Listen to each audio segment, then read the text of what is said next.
Hey guys, what's up? Cardfight here, and today I'm here with a Gear Chronicle deck profile. This is the 3.0 build, so it's using cards from G-BT04, and yeah, let's get right into the deck profile. So for the starting Vanguard, we're running Gunner Gear Draco Kid. So his skill is Generation Pick 1, counter loss 1, put his card to his soul, search your deck for a grade 3, add to your hand, and then shuffle your deck. So his search is guaranteed, but he's Generation Pick 1, so if your grade stuck and you don't have a grade 3 in hand, then you can't use it to search for a grade 3. But after you stride, you can search for whatever you want, so you can either correct your Vanguard or you can have stride fodder to use if you don't have any. So next we have for Chronojet Dragon. Chronojet Dragon is obviously the avatar of the deck, I guess, and his skill is Generation Pick 2. When this card attacks during this battle, this card gets plus 1,000 power, 5,000 power, and your opponent cannot get guard with grade 1s or above. So yeah, they can't call grade 1s or above to the Guardian Circle. So yeah, guard restriction, pretty good. Second skill is kind of must 1. Once per turn, on your turn, on your turn when you stride, you may pay the cost. If you do, choose one of your opponent's rear guards and put it back to the bottom of their deck. So it's a kind of must 1 to rewind a card, or you can call it tuck if you want. Rewind, tuck, whatever you want to call it.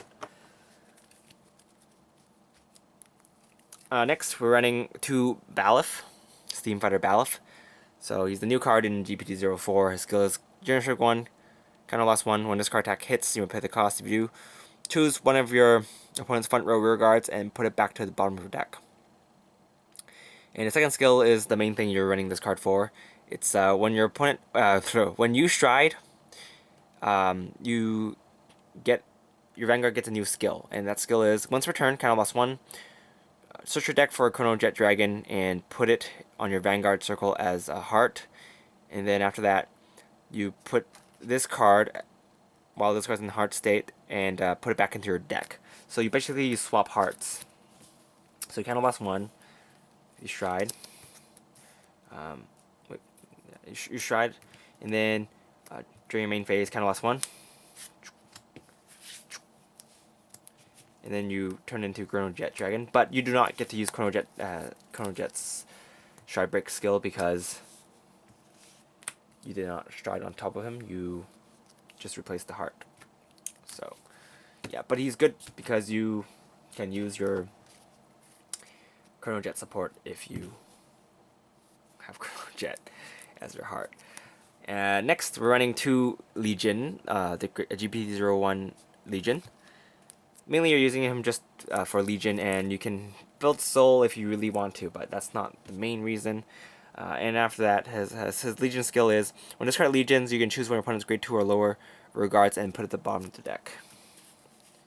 So, yep. And he also gets plus 3,000 power when he attacks, but 2,000 power when he attacks, but you know, not that important. Next, for grade 2s, we're running 3 Upstream Dragon. So he is the new card. He's also a new double rare in G-BT04, and his skill is Generation Pick 1. When this card attacks during this battle, you may have it gain 4,000 power until the end of battle. And after the battle, that this card gains plus 4,000 power, put this card back into your deck. Search your deck for a grade 1, and then call it in rest. So basically, when you attack with it, have it gain 4,000 power, search your deck, grade 1 or less, you can just go call it. This card goes back in your deck. So it's pretty good for toolboxing. You can get the great ones you want pretty easily, so he's very, very handy. You can just, if you don't want to use this effect, you can just have him attack as a 9k attacker, and he won't go back into the deck. But it's all up to you. Next, we're running 3 of the Legion mate for the grade 3, and he is a Silent Tom. He's basically a Silent Tom, except his effect is Soul Blast 2. When this card attacks, you may pay the cost. If you do, during that battle, Your opponent cannot call grade 0s to the Guardian Circle. So it's a pretty strong rear guard, but his cost is Soul Blast 2, so you will need to save your soul to use him, and you can only use it probably like once or twice per game, depending on how you manage your soul. But it's fine. You only really need to use it once to kill your opponent. So yeah. Next, we're running 2 12k attackers. Now this guy is a more stable attacker. Mainly you're going to use it with Gearwolf to hit 22k columns, which is a magic number. So yeah, good for that. Next, we're running 3 Steam Fighter Amber. He is the very useful grade 2. Generation 1, kind of lost 1. When this card attacks while it's being boosted, you may pay the cost. If you do, choose your own opponent's grade 2 or lower rear guards and put it back to the bottom of their deck. So yeah, very good for field control. This deck is usually very good at field control, so there's that. Very cheap field control, so it's good. And you can combo it with this guy. This guy also works with Chronojet Dragon. So once per turn, if you use his skill is once per turn. Generation Break 1. When your opponent's rear guard is put back to the bottom of put back into the deck with a card effect. If you have a grade 3 or above Chronojet Vanguard, then you can counter charge 1, which means unflipping 1 damage. So if you Stride Break and pay 1 counter blast with Chronojet Dragon skill, you can flip that back face up. You can counter charge after that with this guy's skill because that's his effect. So if you constantly use this, if you constantly use Chronojet skill and this guy's skill, you can pretty much get rid of 2 units with 1 counter blast. So most of the time, when you Stride Break and you have this guy on the field, it'll be free. So he's a pretty handy card. Very good for field control.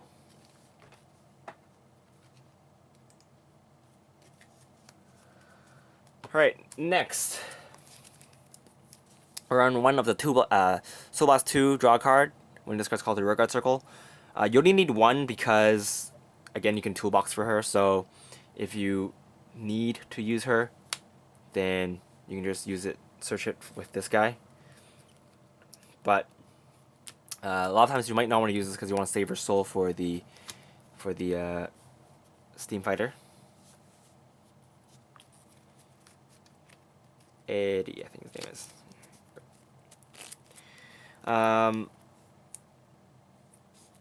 Next, we're running 4 Summit Crest Gearwolves.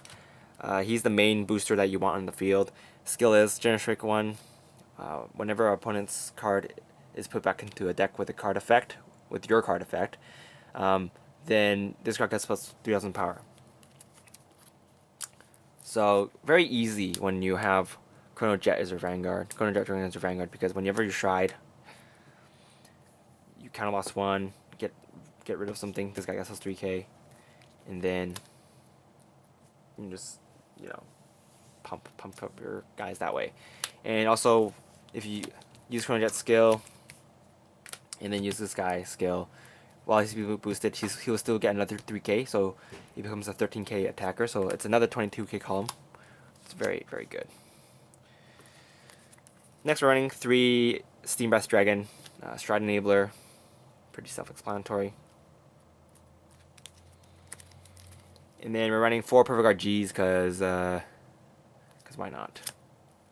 Perfect Guard Gs are Perfect Guard Gs. Since this guy's once per turn, you will be using more Counter Blast than you can flip, so having Perfect Guard Gs is fine. For triggers, we're running 8 crits. 4 of them are the Chronojet support crits. And then we're running 4 Margot clones, so the draw triggers. And then we're running 4 heal triggers. So the crit trigger is very strong when you want to finish your opponent with next age, because after after you go back into Chronojet Dragon, you can use this guy's skill to pump him another 5k so that he hits for extra increment of guard. That's good. Next, let's go on to the G zone. So we're running one Chronos Command Dragon. Skill is Counterblast 2, Soul Blast 1. Choose a card from your hand and discard it.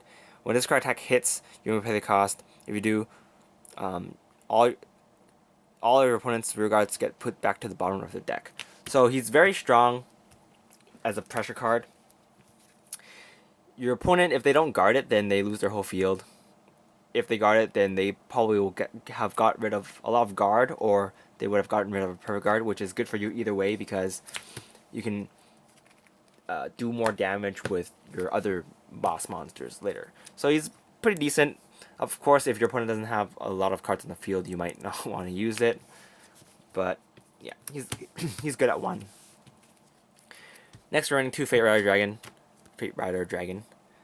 Skill is once per turn, you can choose one of your rear guards, put it to the bottom of your deck, and then choose a card in your deck with 1 grade higher than that card, and call it to a rear guard circle. So shuffle your deck, and then for every face-up card in your G zone, give one of your units plus 2,000 power. So you have to choose different units. If you have 3 cards face-up in your G zone, then you will have to choose 3 different units. You can't choose. You can stack. I don't believe you can stack power on the same unit. So yeah. So he's also a toolbox card. So it's very good for stretching out cards that you need. Yeah, and if your opponent doesn't have anything to get rid of with Chronos Command, then you can just go into Fate Rider to do shenanigans. Next, we have 2 Ragnarok. Ragnarok skill is Counterblast 1, G flip himself, or G flip himself, and then when this card attacks, you'll get plus. Your opponent cannot guard with grade 0s, and then if you have 2 more face-up cards in G zone, then this card gets extra critical. So he's one of the cards that is very good for wasting your opponent's perfect guards. A lot of times your opponent's gonna perfect guard this. If they don't, then they'll have to drop a lot of grade 1 or above units, and then yeah, you can smack them in the face with other stuff. So next we're running 2 Chrono Dragon Next Age. Skill is Generation Break 2, Counterblast 1. Choose a G Persona Blast, and then discard 3 cards from your hand. And then when this card attacks at the end of the battle, you can, if you have a card with Chronojet Dragon in the heart, you will pay the cost. If you do, put this card back into your G zone, and then stand your Vanguard. So basically, you get an extra attack with your Vanguard. A lot of times, you're going to attack with this card by himself, and then draw check. And then after that, you will... Where is it? You'll restand Chronojet Dragon, and then with a booster, you'll attack so that you can maximize the amount of cards that your opponent guards with. A lot of times, your opponent just going to perfect guard your next stage because he can. So, yeah. And he can't use his perfect guard later for this guy anyway, so yeah. And then finally, we're running 1 Upheaval Pegasus.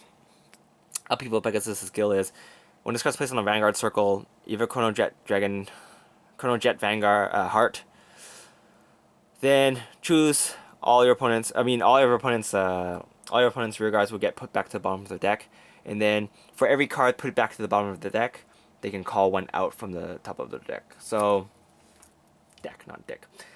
So yeah, you can screw your opponent's field with this guy. It's a good card, but he doesn't put any pressure, and he's also very bad against Gold Paladins. So running him at 1 is okay. If you wanna,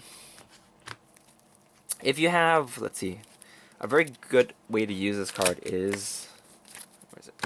If your opponent has 5 units on the field, and you have this guy, you have enough soul to use his effect, and then you have, what is it? There you go, Gear Wolf.